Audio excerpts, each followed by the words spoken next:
Madan Lal Dhingra, A Flame Against the Empire. Part 1.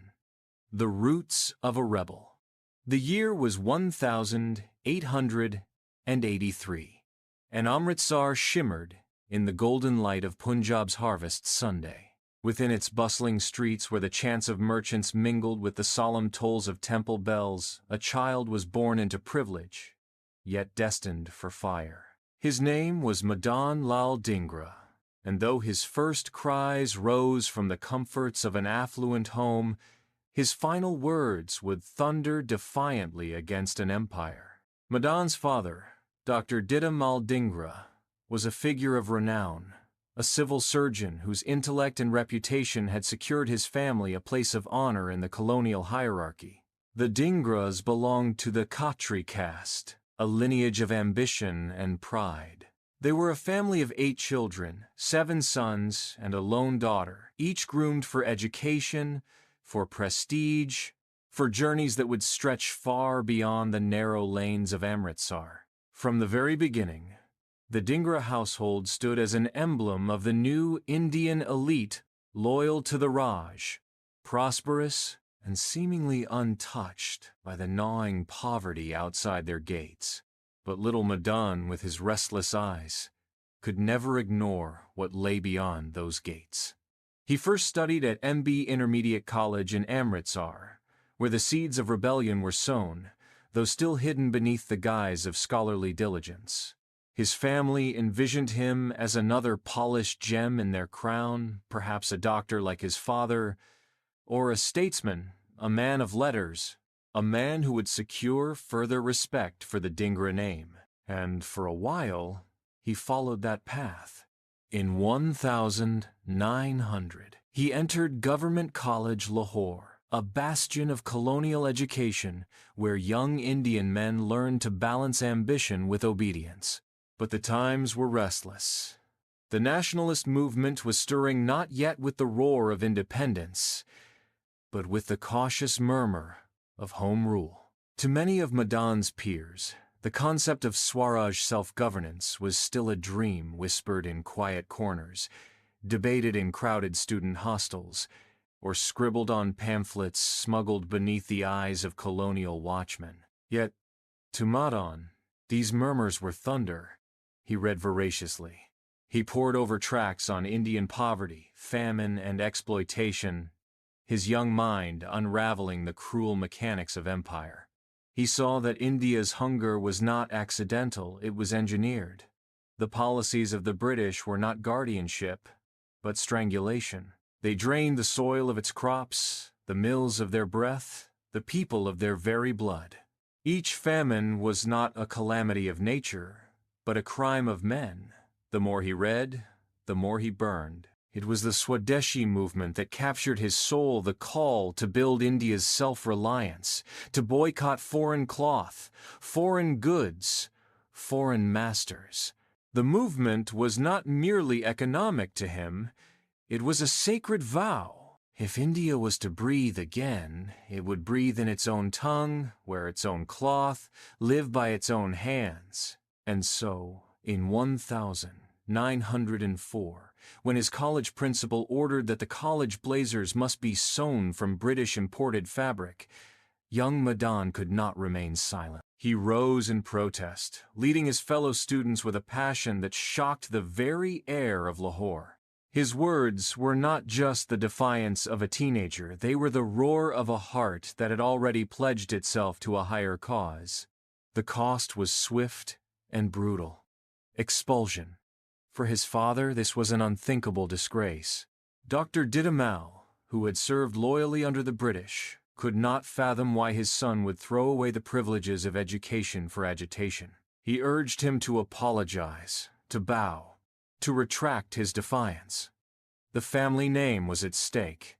The career, the reputation, the future. All could still be salvaged. If only Madan bent his head. But Madan refused. Instead, he turned his back not just on the college, but on the comforts of his home. He would not crawl back in apology, he would carve his own path, even if it led him into the dust.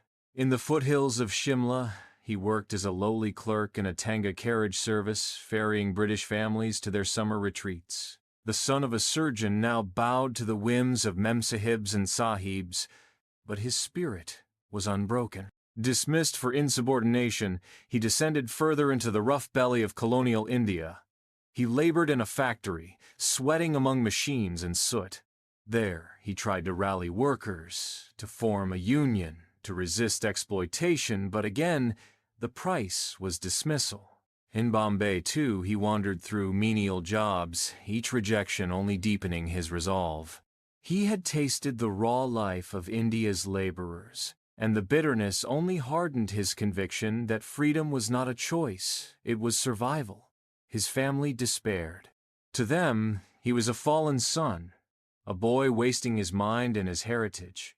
His elder brother, Dr. Bihari Lal, finally intervened, urging him to cross the seas and salvage his destiny through higher education in Britain. Reluctantly, Madan agreed. In 1906, he left the land of his birth, setting sail for University College London to study mechanical engineering.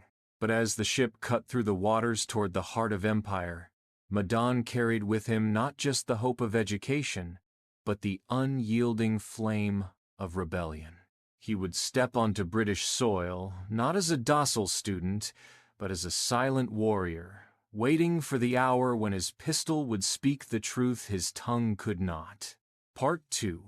Arrival in London. The making of a revolutionary. The year was 1906 when Madan Lal Dhingra, just 23 years old, stepped onto the soil of Britain.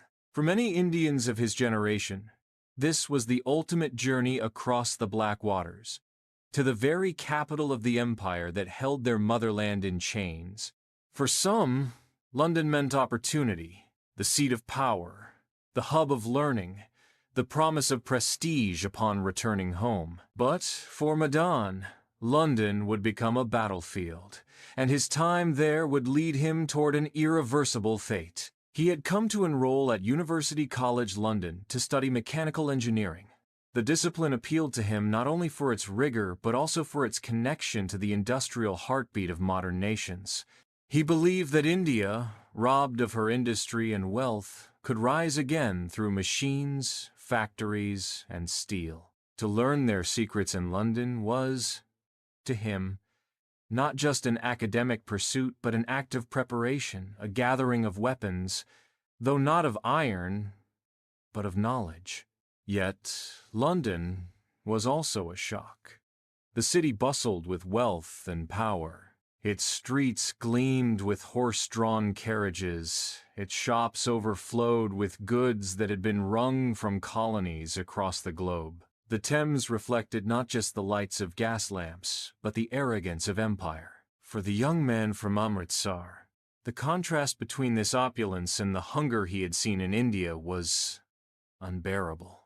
Each glittering hall, each banquet table, seemed to him a shrine built upon the skeletons of the poor in Bengal, the starved peasants of Deccan, the widows of famine. But in this alien land, Madan was not alone.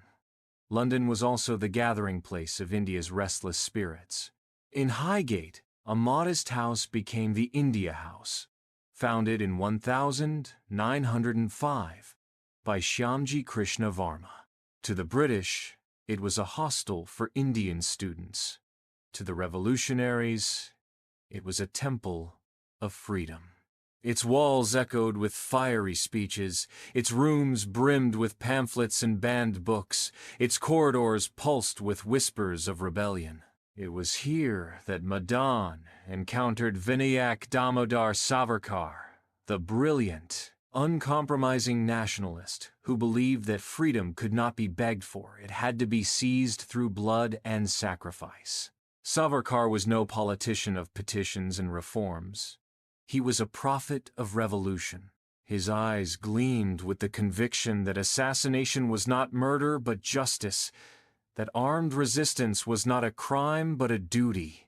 Under Savarkar's influence, Madan's restless patriotism found clarity. He had always felt the pain of India's suffering. Now he was given a doctrine, a creed, a mission. Savarkar introduced him to the works of Italian and Russian revolutionaries, to the cult of the martyr, to the idea that a single act of defiance could ignite the sleeping nation. Madan listened, absorbed, and believed. The bond between the two men deepened. Savarkar saw in Madan not just a follower, but a disciple willing to walk into fire. And Madan, for his part, found in Savarkar the elder brother and guide he had never had. The walls of India House bore witness to long nights where the two men debated, plotted, and dreamed. They were joined by other young exiles, each nursing the secret flame of rebellion, each longing to strike a blow that would shake the foundations of British rule. Yet, London was not entirely fertile soil for such dangerous dreams. The British police watched India House with suspicion. Informers crept in its corners. Even within its walls, disagreements flared. Some favored reform, others revolution. Madan, though devoted to the cause, often felt the isolation of a man walking toward a destiny too heavy for most to bear. In time, he drifted somewhat from the daily bustle of India House. His absences were noticed. He began to frequent a shooting range on Tottenham Court Road, practicing with grim dedication. The pistol became his companion, the recoil his teacher, the target his silent witness. To some, it seemed he was pulling away into secrecy. To others, it was clear he was preparing for something monumental. He also joined the Abhinav Bharat Mandal, the secret society founded by Savarkar and his brother Ganesh. It was not a club of students, but a fraternity of conspirators, bound by oaths, ready to spill blood for freedom. Within its ranks, maidens swore loyalty not to comfort or career, but to the cause of a liberated India. The turning point came with the partition of Bengal in 1905. To the British, it was an administrative decision. To Indians, it was a deliberate attempt to divide and weaken. Across India, the partition had sparked outrage, protests, and boycotts. In London, it inflamed the hearts of exiled youth. Madan, already estranged from his father for his political leanings, found himself cut off entirely when Dr. Udham went so far as to disown him publicly in newspaper advertisements. The rejection was brutal, a father's curse against his own son. But Madan bore it with silence. To him, the nation was now his only family, and so the die was cast. Madan Lal Dhingra, once the son of privilege, once the scholar of engineering, was now a revolutionary in waiting.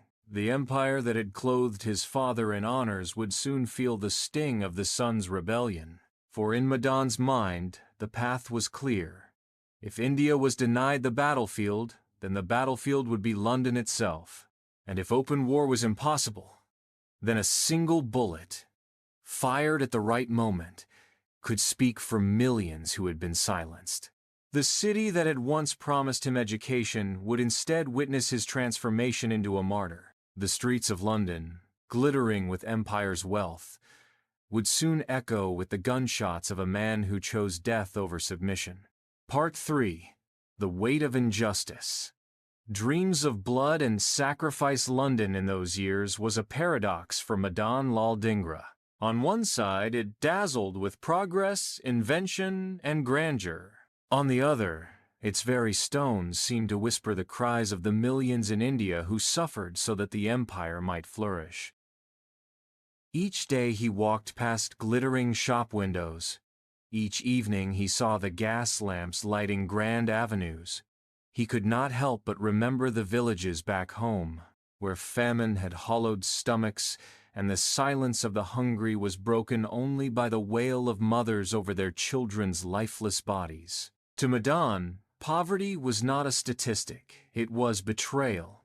He had studied its mechanics, its cruelty, its persistence. He knew how deliberately it was manufactured by British policies, tariffs that strangled India's handloom industry, taxes that broke the farmer's back, railways built not to nourish India but to drain her wealth more efficiently. He knew that the famine, deaths by the millions were not acts of God, but acts of empire, and the weight of this knowledge pressed upon him like a stone in his chest. His fellow Indian students in London often lived comfortably, detached from such thoughts. They attended lectures, joined societies, mingled with English friends, dreamt of careers in law or medicine. But Madan could not silence the voice inside him. Each textbook he read in his engineering classes seemed trivial compared to the texts he devoured late at night: pamphlets on nationalism, stories of martyrs, accounts of revolutionary uprisings in Ireland, Italy, and Russia. He often sat alone, staring at the Thames, its dark waters flowing with the same quiet inevitability as the centuries of oppression. What was the value of studying machines when his people were enslaved? What was the worth of a degree when his motherland bled? The teachings of Savarkar became his anchor. Savarkar believed that the freedom of a nation was a sacred duty, not a favor to be granted. To him, resistance was not only justified, it was holy. His words struck Madan like thunder. If it is patriotic in an Englishman to defend his homeland against the Germans, why is it not patriotic in us to resist the English in India? These ideas crystallized into conviction within Madan's restless heart. But conviction alone was not enough. It demanded expression. And for Madan, expression meant action. He began practicing regularly at the Tottenham Court Road shooting range. The cold metal of the pistol steadied his nerves. The repeated rhythm of fire and recoil gave him purpose. In the sound of each bullet striking its target, he heard an echo of the justice that awaited. He was not reckless. His practice was disciplined, almost meditative. He was preparing not for an outburst of anger, but for an act of sacrifice. In the quiet hours of night, when the city around him slept, Madan wrestled with the enormity of what he contemplated. To kill was not easy. His upbringing, his education, his father's training had all been shaped to serve, not to destroy. Yet, he reminded himself again and again, this was not murder, this was war. A war denied the dignity of open battle, a war forced into the shadows, but war nonetheless. Sometimes, memories of home haunted him.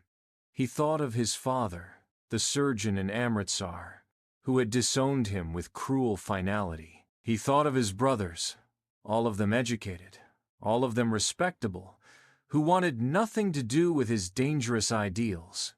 The weight of isolation pressed heavily. But then, he thought of the millions who had no voice, no education, no recourse to justice. He thought of the countless who had died unknown and unremembered. And in that thought, his loneliness disappeared, for he carried them all within him. By 1908, the atmosphere among Indian students in London had grown tense. The partition of Bengal had ignited fury across India, and in London it radicalized many. The Abhinav Bharat Mandal, the secret society to which Madan belonged, whispered of vengeance, of strikes that would show the empire that Indians would not forever bow. Each meeting, each pledge, deepened Madan's resolve.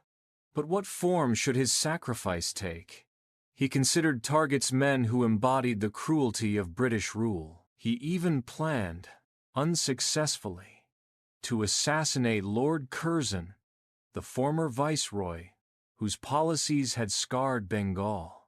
Another plan to kill Bampfylde Fuller, the former lieutenant governor of East Bengal, fell apart when chance denied him the opportunity. These failures did not dishearten him. They sharpened his will. Each missed chance only reminded him that destiny was saving him for a greater blow. That blow would come in the form of Sir William Hutt Curzon Wyllie. To many, Wyllie was merely a polished political officer, aide-de-camp to the Secretary of State for India. But to Madan, he represented the very face of the empire's secret machinery, the network of spies and enforcers who monitored and suppressed Indian revolutionaries even on foreign soil. Worse, Wyllie was said to be close to his father. To strike at him would not only wound the empire, but sever, once and for all, the bond that tied Madan to the comforts of family. And so, the dream of sacrifice hardened into a plan. The bullets he had practiced with for months would no longer remain in the silence of the range. They would speak for India. Still, he felt no hatred in his heart, only a strange calm. He did not imagine himself as a murderer, but as a soldier in an invisible war. He often reflected on the nature of duty. If his act would awaken even a few hearts in India, if it would inspire even one more youth to rise, then his life and his death would not be wasted. It was during this period that Madan wrote letters, made notes, poured his thoughts onto paper. He spoke not of fear but of honor. He wrote of sacrifice not as loss but as offering. For him, death was not an end, but a beginning the seed from which freedom's tree might someday grow. By 1909, the plan was set. The stage would be London itself, the very heart of the empire. His act would not be hidden in the shadows of India, but would strike at the empire's pride in its own capital. The world would watch, and the world would know that even in the glittering salons of London, the Indian spirit could not be silenced. The boy from Amritsar, once expelled for refusing to wear a blazer of foreign cloth, was now ready to drape himself in the shroud of martyrdom. His heart beat not for himself, not for his family, but for Mother India alone. The hour was approaching when Madan Lal Dhingra would step out of the anonymity of a student's life and into the pages of history. The weight of injustice had pressed him down long enough. Now, it would lift him to the gallows, and from there, to immortality.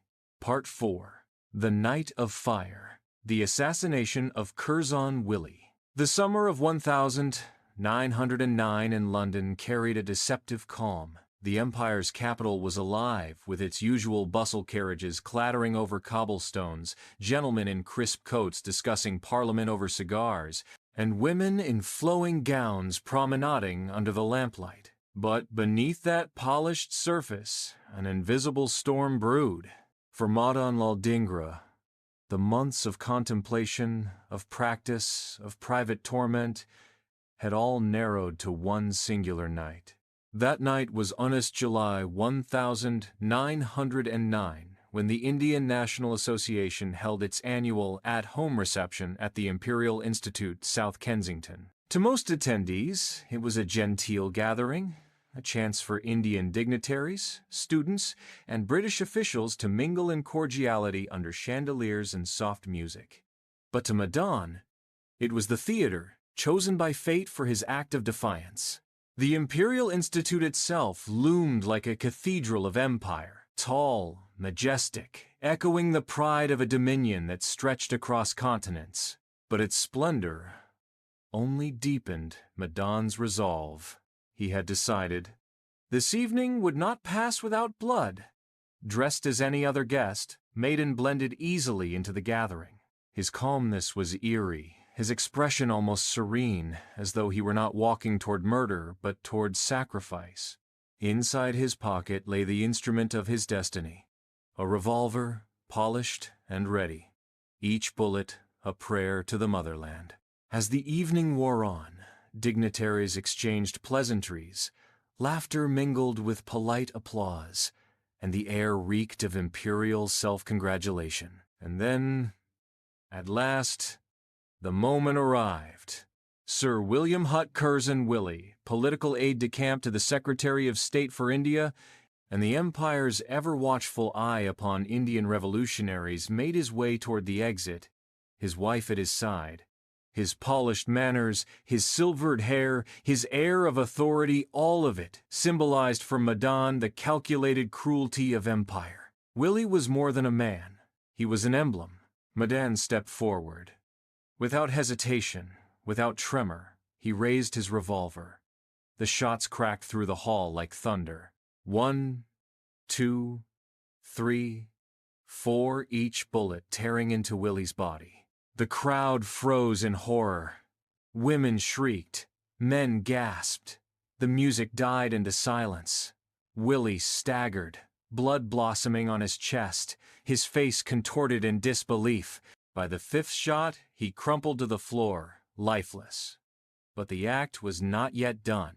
A Parsi doctor, Kawas Lalkaka, rushed forward in a desperate attempt to shield Wyllie. In that fatal instant, Madan fired again, sixth, seventh. Lalkaka fell, another life claimed by destiny's cruelty. Chaos erupted. The grand hall, once filled with laughter, was now drenched in panic. Guests screamed, rushed for the exits, or stood paralyzed, staring at the young man who had shattered the evening's illusions of civility. Yet, amid the chaos, Madan remained unnervingly calm.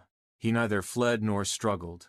He allowed himself to be seized, his revolver still warm in his hand, his eyes alight not with fear but with an almost divine serenity. For him, this was not the end but the fulfillment. He had struck at the empire in its very heart, under its very roof, in its most secure city. His act was no private vendetta, it was a message carved into the conscience of the world. India will not kneel forever. The police dragged him away, but he did not resist. Witnesses later spoke of his composure, his slight smile, as though he had merely completed a long-awaited duty. There was no shame in his bearing, no desperation in his movements. Instead, there was a quiet dignity, the dignity of a man who had chosen his death long before this night. The news spread like wildfire. By dawn, every paper in London bore the headline of the assassination. To the British public, it was a shocking act of barbarity, an ungrateful student's treachery against his hosts. To the Indian community, it was a moment of turmoil. Some recoiled in horror, others whispered in awe. And to the revolutionaries, scattered across continents, it was a signal flare. One of their own had fired the opening shots of resistance in the very heart of the empire. Behind prison walls, Madan awaited his fate.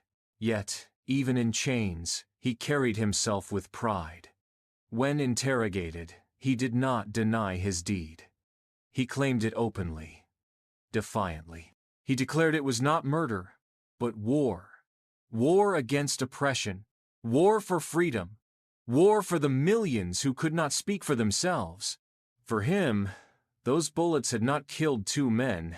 They had shattered the illusion that the empire was untouchable. That night, the empire trembled, not because one official had fallen, but because one Indian had dared to strike. Not in the shadows of Calcutta or Bombay, but in London itself. The ripple of that gunfire crossed seas and continents. In Punjab, in Bengal, in Maharashtra, young men would whisper his name with reverence. And in the prisons of the Raj, men already awaiting death would feel less alone, for they knew another had joined their ranks in martyrdom. When the hall emptied that evening, and the blood of Curzon, Wyllie, and Kawas Lalkaka stained the floor beneath the chandeliers, history itself had shifted. For the first time, the heart of the empire had been pierced by the hand of an Indian revolutionary. And Madan Lal Dhingra, the boy once expelled for refusing to wear a blazer of foreign cloth, had now woven his name into the fabric of immortality. Part 5. The Trial. Defiance in Chains. The grand halls of London's justice system were meant to inspire awe columns of stone, polished wood, and the stern faces of judges cloaked in centuries of tradition. But for Madan Lal Dhingra, led into the Old Bailey on the morning of 23 July 1909, they meant nothing. To him, this court was a theater of hypocrisy, a stage upon which the empire would act out its farce of justice. He entered not as a supplicant, not as a man begging for life, but as a soldier who had already embraced death. The newspapers had branded him a monster, the British public seethed with outrage, and even many of his fellow Indians in London recoiled in condemnation. Yet, Madan carried himself with calm dignity, his hair neatly parted, his eyes steady, His demeanor serene, he looked more like a professor than a killer. There was no fear in his face, only conviction. He refused counsel. Why would he allow an English lawyer to defend him when he rejected the authority of the very court that tried him? His defense would not be legal, it would be moral, a declaration, not a plea. The charges were read: the murder of Sir Curzon Wyllie and Cowis Lalkaka, the possession of firearms, the intent to kill. The evidence was overwhelming. The witnesses had seen everything. The revolver, the bullets, the blood, none could be denied. But Madan did not deny. He did not contest a single word. Instead, when given the chance to speak, he rose with quiet authority. "I do not wish," he began, "to say anything in defense of myself. I only wish to prove the justice of my deed." And then, in words that would echo long after the courtroom had emptied, he laid bare his truth. He declared that the English people had no right to occupy India, no more than the Germans would have the right to occupy England. He held the British responsible for the deaths of 80 million Indians in the last 50 years, for the theft of £100 million annually, for the famine, for the hangings and deportations of patriots. He spoke of the hypocrisy of Britain, which claimed to champion liberty in Congo and Russia while grinding India into the dust. "If it is patriotic in an Englishman," he thundered, "to fight against the Germans if they were to occupy this country, then it is far more justifiable and patriotic in my case to fight against the English." His words silenced the courtroom. The judges sat stiff, their faces unreadable, while the audience shifted uneasily, caught between outrage and a grudging recognition of the truth in his logic. Here was no madman, no fanatic. Here was a man with clarity, speaking as one who had weighed his choice and embraced it. He went further. He explained that each Englishman in India, drawing a salary of £100, was condemning 1,000 Indians to starvation. He likened British rule to pollution of sacred soil, and his act of violence to cleansing. He rejected the notion that he had sought mercy. "I wish the English people should sentence me to death, for in that case the vengeance of my countrymen will be all the keener." He spoke not as a criminal, but as a prophet, offering his life as proof of his cause. His statement was not a defense, it was a manifesto, a sermon, a call to arms whispered across borders. When the verdict came, it was as expected. Guilty of murder, guilty of possession of arms, guilty of sedition. The sentence, death by hanging. But Madan did not flinch. Instead, as the judge pronounced his fate, he bowed slightly and said with a steady voice, "Thank you, my lord. I don't care. I am proud to have the honor of laying down my life for my country." The gasps in the courtroom were audible, for where the British expected fear, he offered gratitude. Where they expected pleas for clemency, he offered pride. His calm acceptance unsettled even his enemies. Winston Churchill, then a rising politician, would later describe Madan's statement as the finest ever made in the name of patriotism. After the verdict, he was led away. Chains clinked around his wrists, but they could not bind his spirit. In the solitude of his cell at Pentonville Prison, he awaited the gallows with the tranquility of a monk. He wrote letters, reflections, and even a final statement, each dripping not with bitterness but with fierce devotion.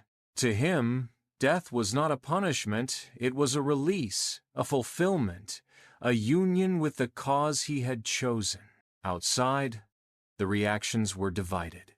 Indian leaders in London, anxious to preserve their reputations, condemned the assassination. Even Mahatma Gandhi, then still finding his political voice, dismissed the act as misguided, calling it the result of a mad intoxication. Yet others, in whispers and secret meetings, hailed him as a martyr. In the press, he was portrayed as cold and unrepentant, Yet even hostile editors could not deny the composure with which he faced his fate. In truth, the trial was never about guilt or innocence. It was about the spectacle of defiance. And in that spectacle, Madan emerged victorious. The Empire had judged him a murderer, but history would remember him as a martyr. The day of execution was fixed, 17 August 1909. The noose awaited. But Madan walked toward it not as a condemned man, but as a soldier marching toward the battlefield, eager to fall if his blood might nourish the tree of freedom. Part 6. The Gallows, a Martyr's Last Words. The chill of 17 August 1909 hung heavy over Pentonville Prison. Dawn crept slowly through barred windows. The pale light of London falling upon cold stone walls and iron gates. For the world outside, it was an ordinary summer morning. For Madan Lal Dhingra, it was the last sunrise he would ever see. Yet, within his cell, there was no trace of fear. The young man from Amritsar, just shy of his 26th birthday, sat with pen and paper, his hands steady, his thoughts clear. He had been condemned, abandoned by his family, reviled by many of his peers, but none of it mattered. His heart beat only for one truth. He was to die for his motherland. The jailers who passed by his cell whispered in astonishment at his composure. Unlike most men awaiting execution, Madan did not pace restlessly or break down in despair. He smiled at them, even greeted them politely. To him, these last hours were not a descent into darkness, but an ascent into immortality. He wrote his final testament, words that would outlive him. I believe that a nation held down by foreign bayonets is in a perpetual state of war. Since open battle is rendered impossible to a disarmed race, I attacked by surprise. Since guns were denied to me, I drew forth my pistol and fired. Poor in wealth and intellect, a son like myself has nothing else to offer to the mother but his own blood, and so I have sacrificed the same on her altar. The only lesson required in India at present is to learn how to die, and the only way to teach it is by dying ourselves. In these words, there was no apology, no regret. There was only pride. He ended with a prayer, simple yet thunderous in its devotion. My only prayer to God is that I may be reborn of the same mother, and I may re-die in the same sacred cause till the cause is successful. Vande Mataram! The call of Vande Mataram. I praise thee, mother, echoed through the cell, not as a cry of despair, but as a hymn of faith. When the appointed hour came, guards entered to escort him to the gallows. He rose calmly, straightening his simple clothes, as though preparing not for death, but for a solemn ceremony. Shackled in chains, he walked firmly, his steps measured, his face serene. Prison records later noted how unusual it was, the absence of trembling, the quiet dignity of a man who had already embraced his destiny long before the rope was tied. The gallows loomed, stark and final. The noose dangled like a serpent, its coil waiting to claim him. Many prisoners before had faltered here, their strength collapsing at the sight of the rope. But Madan climbed the steps without hesitation. As the executioner approached, someone asked if he had any last words. Madan's voice rang clear, unwavering. I am proud to have the honor of laying down my life for the cause of my motherland. Those nearby would later whisper that his calmness unsettled them more than any resistance could have. He smiled faintly, as if in triumph, as the noose was placed around his neck. A hush fell. The lever was pulled. In that instant, Madan Lal Dhingra left the realm of the living and entered the immortal pantheon of martyrs. The British authorities denied him the dignity of Hindu rites. His body, lifeless yet sacred, was buried in the prison grounds, hidden from the eyes of those who might honor him. His family, bound by fear and loyalty to the colonial order, disowned him. To them, his act was shame, not sacrifice. His father, the surgeon of Amritsar, refused to claim his son's remains. For years, Madan's grave remained unmarked, his dust mingling with the cold soil of a foreign land. Yet, even as his body was denied honor, his spirit soared. The gallows that had silenced his breath had also amplified his voice. Across India, whispers of his sacrifice began to circulate. To some, he was a misguided youth. To others, he was the first flame of defiance in the heart of the empire. Revolutionaries read his final testament in secret and drew strength. Young men memorized his words, carrying them in their pockets as talismans of courage. The British press, though quick to condemn, could not disguise its fascination. The Times of London, in its editorial, admitted, "The nonchalance displayed by the assassin was of a character which is happily unusual in such trials in this country. He asked no questions. He maintained a defiance of studied indifference. He walked smiling from the dock." Even within the British elite, admiration flickered. Winston Churchill, then a rising statesman, reportedly called Madan's courtroom statement the finest ever made in the name of patriotism. And though David Lloyd George condemned the act publicly, he is said to have privately expressed respect for the courage with which Madan had embraced death. But in India, his martyrdom struck deeper. His name began to stir the imagination of the young, the restless, the oppressed. Men like Bhagat Singh and Chandra Shekhar Azad would one day follow in his footsteps, carrying forward the creed that freedom demanded not only speeches and petitions but sacrifice, even of life itself. In those final hours on the gallows, Madan had become what he had always yearned to be, not just a man, not just a student, not even just a revolutionary, but a symbol that India's sons and daughters could and would defy the mightiest empire on earth, even unto death.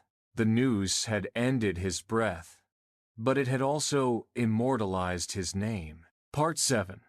Reactions, praise, condemnation, and controversy. The sound of the trapdoor falling beneath Madan Lal Dhingra had barely faded when the world began to argue over his legacy.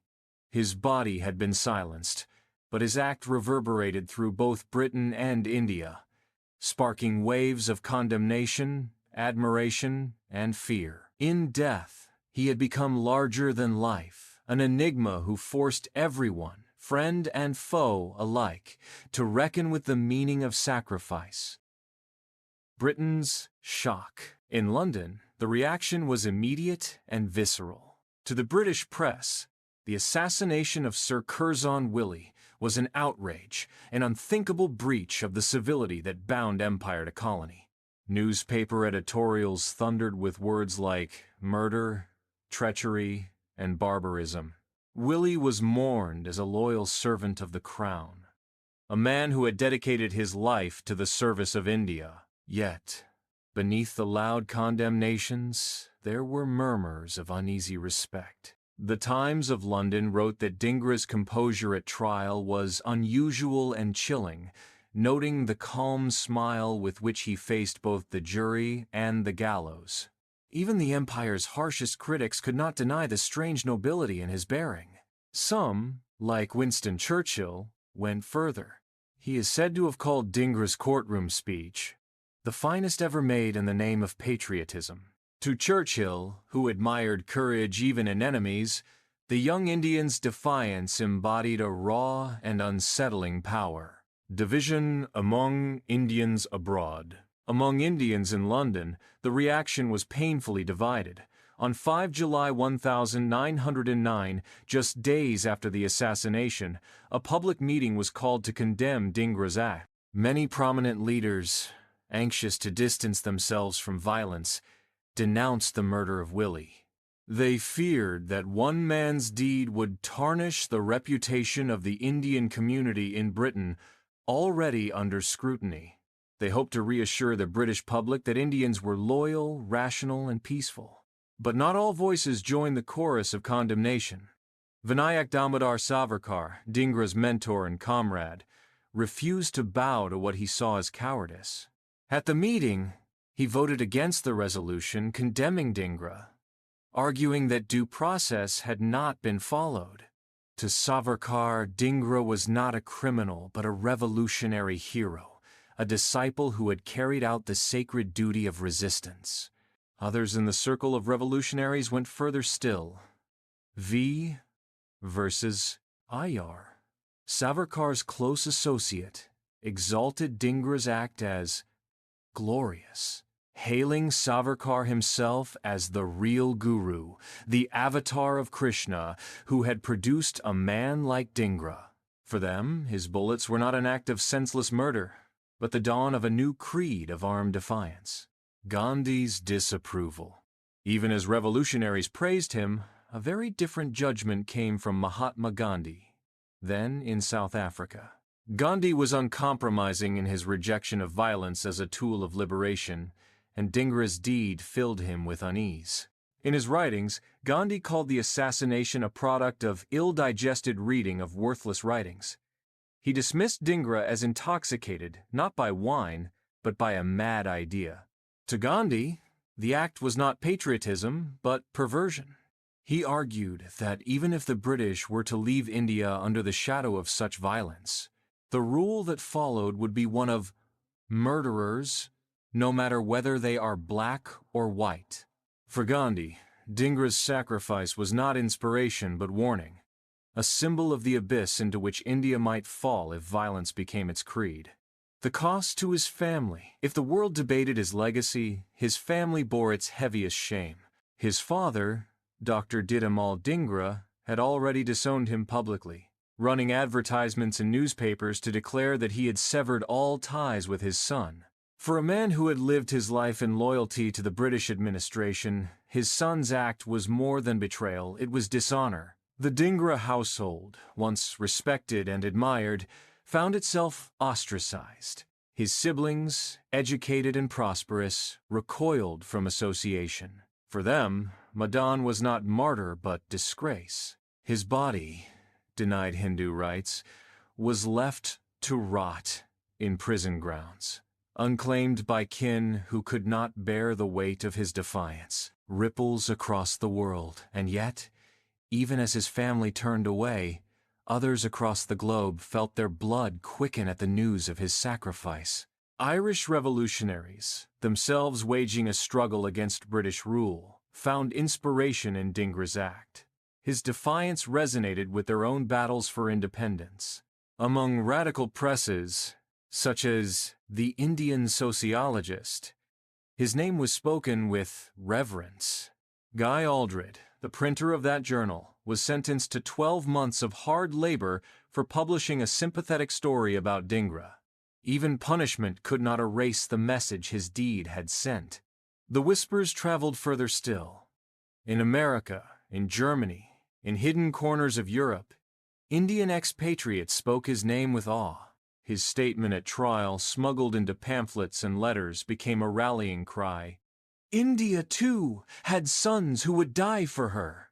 Between infamy and immortality, Dhingra's death had created a paradox. To the British, he was a murderer whose gallows would deter others.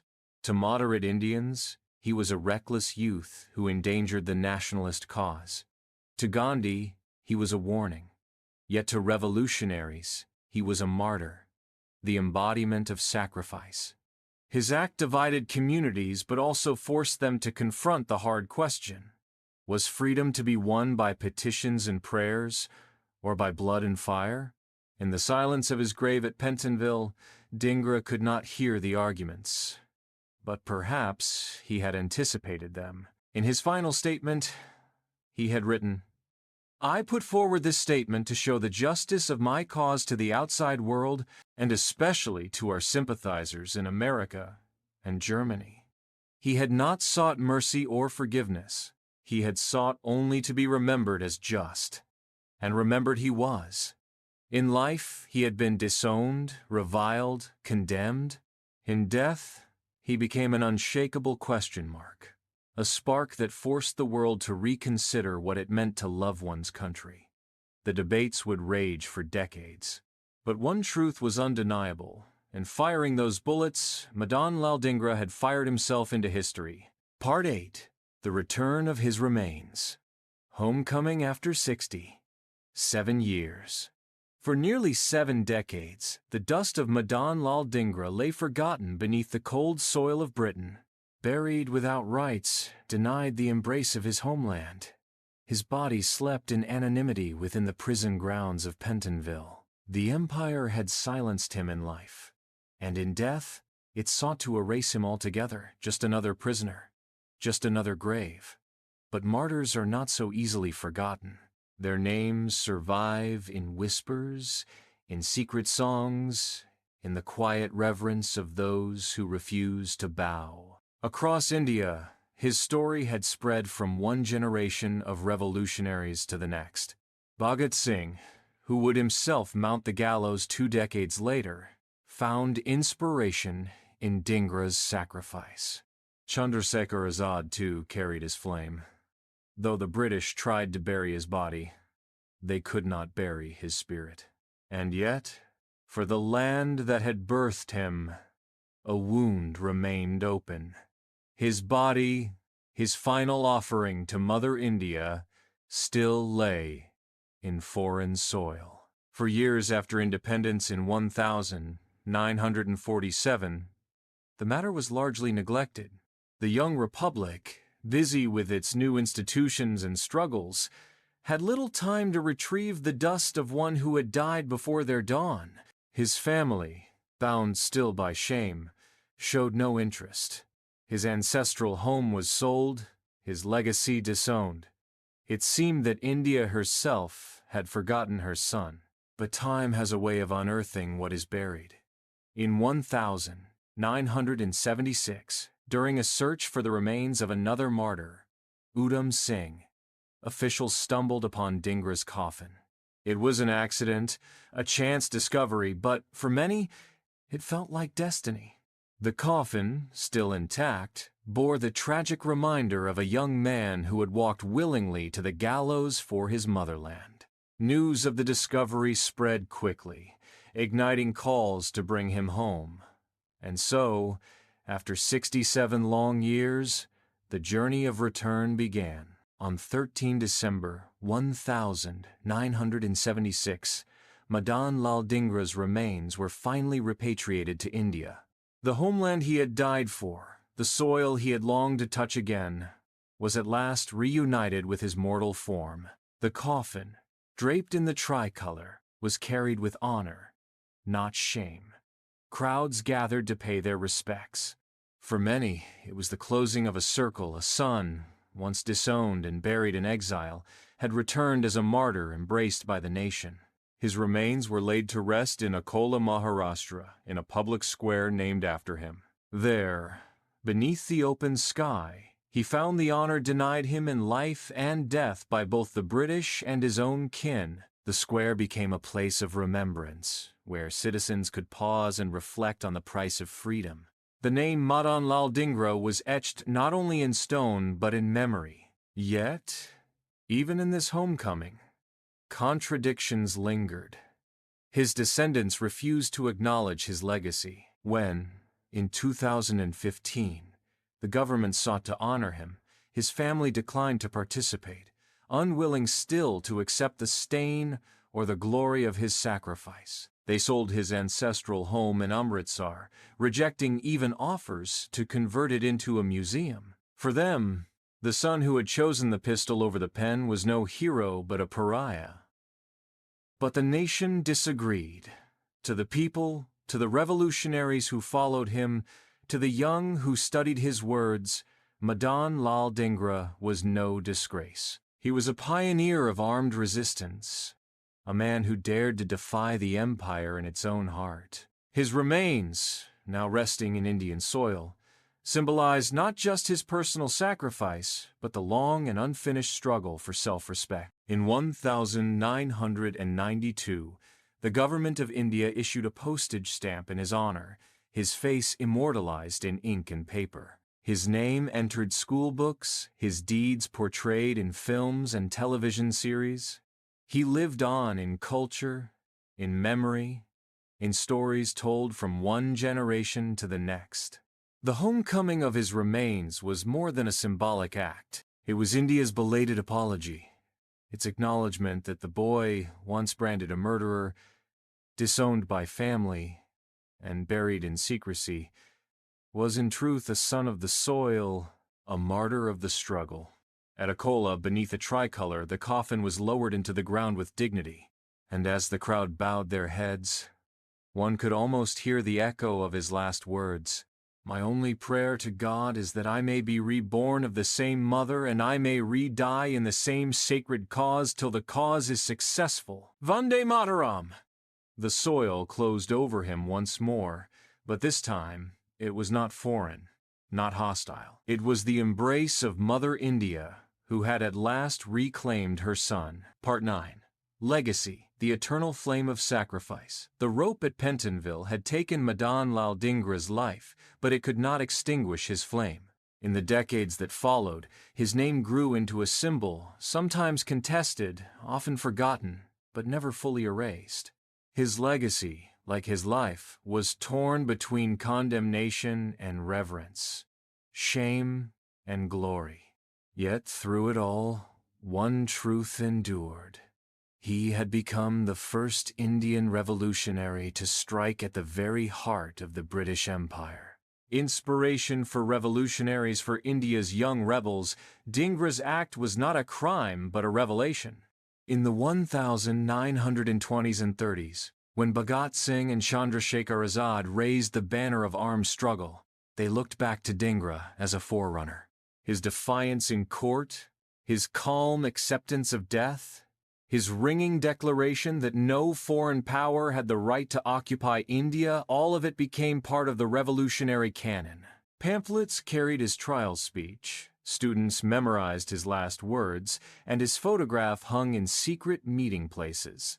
To them, he was not just Madan Lal Dhingra, he was a martyr whose blood had consecrated the cause. His pistol shot in London was heard in Punjab, in Bengal, in Maharashtra, reverberating across a generation of freedom fighters who would embrace the same path of sacrifice. A nation's uneasy memory, yet India's official memory was not so simple. After independence, the new republic leaned toward Gandhi's philosophy of nonviolence, and men like Dhingra, who had chosen the bullet instead of the prayer, did not fit neatly into the narrative. For decades, his name was pushed to the margins, spoken of in whispers rather than celebrated in textbooks. His own family remained estranged from his memory. His father had disowned him. His descendants refused to honor him, even selling his ancestral home rather than see it turned into a museum. The wound of familial rejection ran deep, showing how even in martyrdom he remained a figure of division. But time has its own justice. Slowly, his name returned to public life. In 1992, the government of India issued a commemorative stamp bearing his likeness. In films, television serials, and literature, his story was retold. Actors brought him to life on screen: Pankaj Berry in Veer Savarkar, Rahul Sharma in the Swaraj series, and Mrinal Dutt in the 2024 epic Swatantraya Veer Savarkar. Each portrayal carried his memory to new audiences, reintroducing him as more than a line in history, but as a living presence.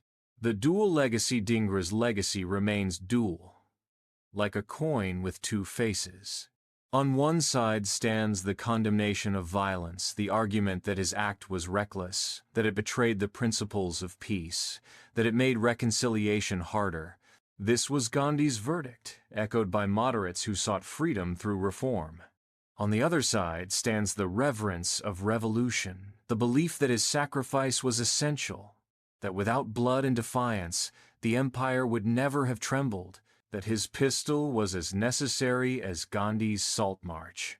To this view, Dhingra was the seed from which bolder acts would grow, culminating in the mass movements and eventual triumph of independence. Perhaps his true legacy lies not in one side or the other, but in the tension between them. For freedom is never born from one creed alone, but from the clash of many.